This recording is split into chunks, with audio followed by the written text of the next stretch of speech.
So do you feel like that was divine? It was divine.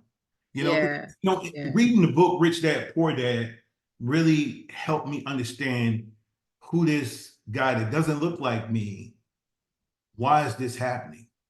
Yeah. You hear what I'm saying? And I think that's very, very important because when I met him, I thought about Rich Dad and I thought about, and I remember asking his son, I said, hey, well, I asked him first, I said, show me how to be a millionaire. And his son laughed, right? He said, you want my dad to show you how to be a millionaire?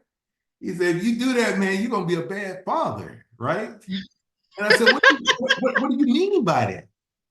And he said, do you know how much time and energy and focus it takes to be a millionaire, right?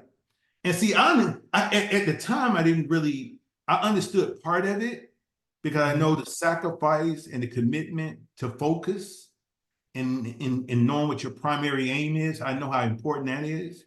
But for him, it was a little different. His story was kind of different because he come from poverty in India. So his whole focus was never ever to let his kids ever experience that.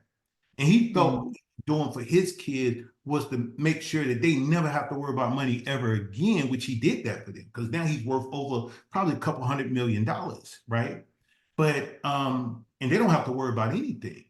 But I think what it was is that he sacrificed his life to make sure his kids had everything, and he lost that relationship with his family because he was so committed to just making sure poverty never comes back. And Mhm. that's kind of like how his story is. So Wow. so getting to the Clio thing, we had a space that became vacant. It was a 5,000 square foot space, and we was trying to lease it out at the time, and it was hard.